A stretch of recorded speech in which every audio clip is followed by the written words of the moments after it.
Channel کو subscribe کریں تاکہ آنے والے ہر ویڈیو کا نوٹیفیکیشن آپ کو ملتی رہے۔ میرے پیارے آقا صلی اللہ تعالی علیہ وسلم کے پیارے دیوانوں، یاد رکھیں دل کے بگڑنے کے لیے دو چیزیں ہیں، دو چیزیں دل کو بگاڑتی ہیں، ایک نفس، ایک شیطان۔ آج تک مسلمان یہی سنتا آ رہا ہے کہ شیطان سب سے خطرناک ہے، لیکن حقیقت یہ ہے کہ نفس سب سے خطرناک ہے، شیطان خطرناک نہیں۔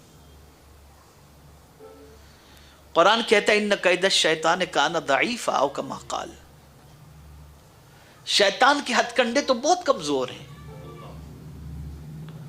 شیطان کے ہتھ کنڈے بہت کمزور ہیں، بہت کمزور ہیں۔ لاہور پڑھے آپ، ختم۔ لیکن نفس کے حوالے سے قرآن کہتا ہے ان کیدکن عظیم، اس کے لیے لفظ عظیم قرآن میں آیا، اور شیطان کے ہتھ کنڈوں کے لیے ضعیف آیا۔ نفس کا ہتھ کنڈا بہت خطرناک ہے، شیطان تو خالی تلی لگاتا ہے، لیکن نفس بہت خطرناک ہے۔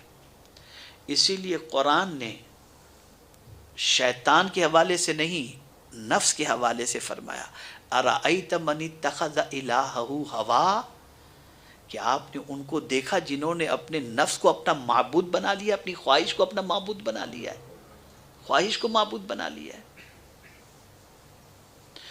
تو نفس کے اندر غور سے سنیے گا، نفس کے اندر خواہشیں جنم لیتی ہیں، خواہشیں اچھی بھی ہوتی ہیں اور بری بھی ہوتی ہیں۔ جب یہ خواہشیں جنم لیتی ہیں اور آدمی ان خواہشوں کے اندر گرفتار ہو جاتا ہے تو شیطان آ کر کے صرف تلی لگا دیتا ہے اور اس کو بھڑکا دیتا ہے، نتیجتاً آدمی اپنی خواہش کو پوری کرنے کے لیے دوڑ پڑتا ہے، اور جب وہ خواہش کے لیے دوڑ پڑتا ہے تو نتیجتاً یہ پوزیشن ہوتی ہے کہ اس کی دنیا بھی تباہ ہو جاتی ہے اور آخرت بھی برباد ہو جاتی ہے۔ تو میرے پیارے آقا صلی اللہ علیہ وسلم کے پیارے دیوانوں، وہ کون سی خواہشیں پیدا کرتا ہے؟ تو وہی جو روح کو تباہ کرنے والی ہے۔ اور یہ بات بھی یاد رکھیں، کبھی کبھی ذکر الہی کرنے والوں کو بھی نفس جو ہے نا ایسی اس میں گرفتار کر دیتا ہے، مکر کے اندر، کہ ذکر کرنے والا، عبادت کرنے والا یہ تصور کرتا ہے میں تو بہت کچھ کر رہا ہوں، لیکن اس کا معاملہ صفر کے علاوہ کچھ نہیں ہوتا۔ یہ بھی ہوتا ہے۔ عبادت کرنے والوں کو بھی نفس اس طریقے سے پریشان کرتا ہے کہ عبادت کرنے والے کو خبر بھی نہیں ہوتی بظاہر، اور اس کی عبادت کا اثر اس کی زندگی پر نہیں ہوتا اور تباہ برباد ہو جاتی۔ مثال کے طور پر میں آپ کو سمجھاؤں، کوئی ذکر کرنے والا ہے، اس کے اندر تکبر پیدا ہو گیا، میں تو اتنا بڑا عابد ہے، ارے یار میں تو اتنی نماز ہے، میں تو اتنے وہ کرتا ہوں، میں تو یہ کرتا ہوں، میں تو یہ کرتا ہوں۔ اب وہ دل میں یہ سوچتا ہے میں تو یہ لوگوں کو صرف اس لیے بتاتا ہوں کہ اللہ نے مجھ پر یہ کرم فرمایا، لیکن اس کی چال میں فرق پڑ جائے، اس کی عادتوں میں فرق پڑ جائے، اس کے اخلاق میں فرق پڑ جائے، فنش۔ یہ نفس کراتا ہے سب۔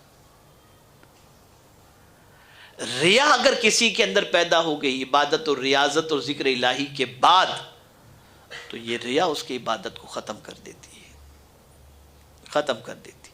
تو یہ نہ سمجھنا کہ صرف غفلت کے شکار لوگوں سے ہی نفس جو ہے وہ پریشان ان کو کرتا ہے، بلکہ نفس عبادت گزاروں کو بھی پریشان کرتا ہے، اور اس طرح پریشان کرتا ہے کہ انہیں پتہ بھی نہیں چلتا۔ کوئی عبادت گزار ہے، بدخلق ہے، اس کی زبان اچھی نہیں، اس کا طریقہ اچھا نہیں، دروغگو ہے، جھوٹ بولنے والا ہے، تو اس کا ذکر الہی اور اس کی عبادت و ریاضت اس کے لیے مفید ثابت نہیں ہو سکتا۔ اب اس کے لیے کیا کرے؟ چلیے اب اس کا کوئی سولیوشن ہونا چاہیے، تو اس کے لیے فرمایا گیا یک ساعت صحبت با اولیاء بہتر از 100 سالہ طاعت بیریا۔ پھر ایسے اللہ والوں کی صحبت اختیار کرے جن کی صحبت میں بیٹھنے کے بعد دل کی کیفیت سنور جایا کرے۔ پھر یہ فرمایا گیا اسی لیے قرآن نے فرمایا، دیکھیے پہلے فرمایا اے ایمان والو، پھر فرمایا اللہ سے ڈرو۔ اب یہ دو چیزیں بڑی عظیم ہو گئیں، ایمان بھی ہے اور تقوی بھی ہے، لیکن یہاں قرآن رک نہیں جاتا، وَكُونُوا مَعَ الصَّادِقِينَ، اور سچوں کے ساتھ ہو، اس لیے کہ تمہارے ایمان کا تحفظ اور نفس کے ذریعے پیدا ہونے والی باریکی اور نفس کے ذریعے روح کی بیماریوں کا علاج حکیم ہی کر سکتا ہے، اور یہ حکیم اللہ کے اولیاء ہوتے ہیں، اللہ کے برگزیدہ بندے ہوا کرتے ہیں۔ تو میرے پیارے ساتھیوں، یہ بات ذہن کے اندر محفوظ کر لیں، ہمیشہ کوشش کریں اپنے سے اچھے، اپنے سے باصلاحیت علماء باعمل، بزرگان دین، ان کی صحبت میں بیٹھنے کی کوشش کرو، اور کبھی بھی عبادت و ریاضت کر کے، گناہوں سے بچ کر کے بھی اپنے آپ کو یہ نہ سوچو کہ اب ہمیں کوئی نہیں بگاڑ سکتا۔ نہیں، شیطان اور نفس یہ ہمیشہ گھات میں لگے رہتے ہیں، اور سب برباد کرنے کے اندر وہ تلے رہتے ہیں۔ ہمیشہ یاد رکھیں، ہمارا سب سے خطرناک، اگر کوئی ہماری زندگی اور آخرت کو تباہ کرنے والا ہے تو وہ نفس ہے ہمارا۔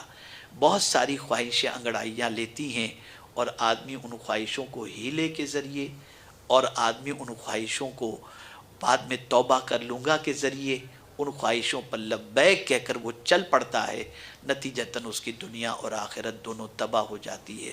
تو آج کی نشست کے اندر آپ کو چند چیزوں کو خاص طور پر ذہن میں رکھنا ہے۔ پہلی چیز یہ ہے کہ اللہ سے ایسے دل کی بھیک مانگیں جو دل اللہ کے ذکر سے نرم ہو جاتا ہو۔ اسی کے ساتھ اللہ عز و جل سے ایسے دل سے پناہ مانگیں جو دل سخت ہو اور اللہ کے ذکر کا اثر قبول نہ کرتا ہو، اور ہم جو ہے اپنے قلب کو اللہ کے ذکر سے منور و مجلہ اور مطمئن کرنے کی کوشش کریں۔ اللہ تعالیٰ آقا کریم صلی اللہ علیہ وسلم کے صدق و طفیل مجھے آپ کو سب کو قرآن و حدیث پر عمل کرنے کی توفیق عطا فرمائے۔ معزز ناظرین، ویڈیو اچھی لگے تو لائک کریں اور اپنے دوستوں کے ساتھ شیئر